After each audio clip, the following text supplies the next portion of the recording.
Isang napakagandang araw ang sumalubong sa akin nang magising ako.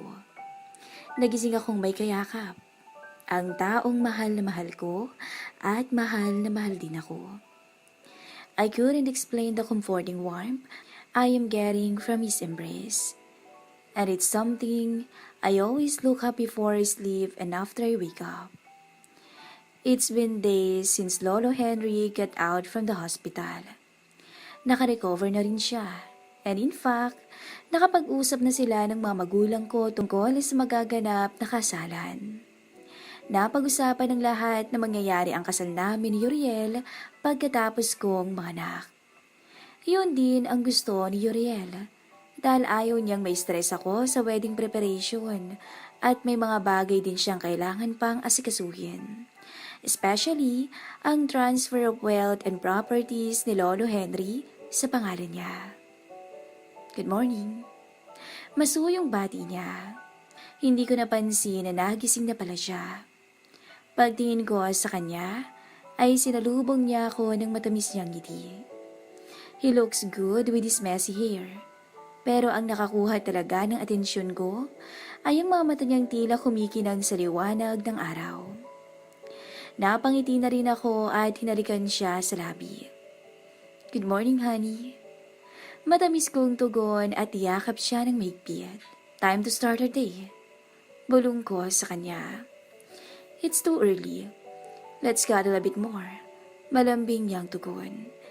Pero malilate ka na sa trabaho. Tugon ko sa kanya. At isa pa, may appointment din ako sa OB. 5 more minutes. Hirit niya kaya pinagbigyan ko na siya. I wish I could be with you in your appointment. Anya. Ano ka ba? It's fine. You're also doing your part in securing our baby's future. Sagot ko sa kanya. Sasamahan naman ako ni Lolo Henry kaya don't worry. Focus on your job. I'll update you once we're done. Paninigurado ko sa kanya. Thanks, hon. Bulong niya sa akin at iyakap ako ng mahigpit. 5 minutes up. Sambit ko at kumalas na sa yakap. Ayaw pa sana niya pero wala na siyang nagawa kundi ang bumangon, lalo na't malilate na siya sa trabaho. Can we at least take a bath together? Anya habang bumabangon. Please? Okay. Bumangon na rin ako at sumama sa kanya sa banyo. We took a bath together. I had him wash my body and shampoo my hair. At ganun din ako sa kanya. We took our little time enjoying each other's company. These past few days kasi ay sobrang abala niya sa trabaho at mga personal na bagay. Minsan nga ay hindi na kami nagkakasabay kumain. At kung minsan ay nakakatulog na lang ako nang wala siya. But it's fine. Naiintindihan ko naman siya. Everything he's doing right now is for us, his family. Pagkatapos naming maligo at magbihis ay sabay na kaming bumaba para mag-breakfast. Nadatnan namin si Lolo Henry sa sala at nanonood ng morning news habang sumisimsim ng kape. Are you ready, Iha? Tanong sa akin ni Lolo sabay ngisi. Baka sa mukha niya ang kasabikan.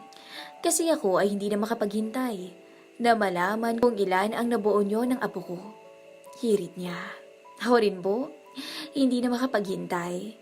Sagot ko sa kanya at sabay na kaming pumunta sa dining area para kumain. Pagkatapos naming kumain ay kanya-kanya na kaming umalis.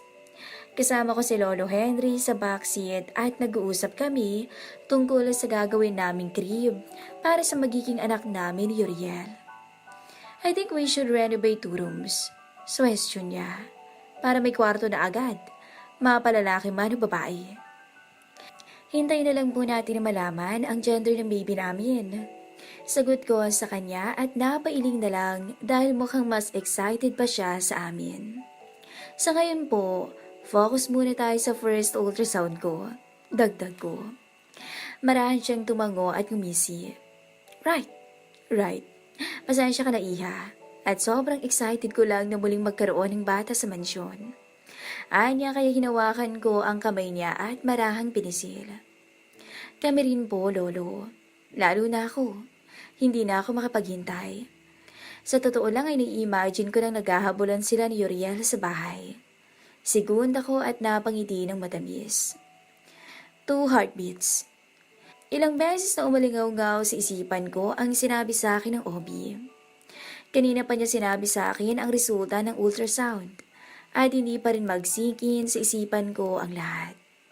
Ni hindi ko mapakinggan ng maayos ang sinasabi niya dahil para akong dinuduyan sa ere. That's all. If you have concerns, please feel free to contact me anytime. Napakurap ako nang marinig ko ang sinabi ni Doktora. We have to be extra careful since you're bearing 2 kids.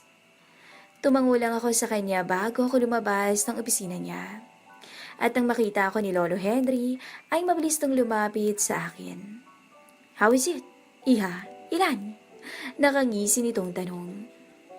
Dalawa? Bulalas ko at doon na nag-sink in sa akin ang lahat. Sumilay ang matamis na ngiti sa labi ko bago ko nayakap si Lolo Henry. Kambal, Lolo. Magkakaroon na kami ng kambal. Really? That's great news. Nasabi na ba ni Doc ang gender ng mga anak mo? Sagot niya. Mabilis akong umiling. We still have to wait a few more weeks para masigurado. Sagot ko sa kanya at hindi mawala-wala ang ngiti sa labi ko. Saglit lang pulo, tawagan ko lang si Uriel. Paalam ko sa kanya bago mabilis na kinuha ang cellphone ko. Ilang ring pa lang ay sinagutan niya ang tawag ko. So, how was it? Baka sa boses niya ang kasabikan. Tell me, dagdag niya. Han? Napangiti na lang ako at napailing.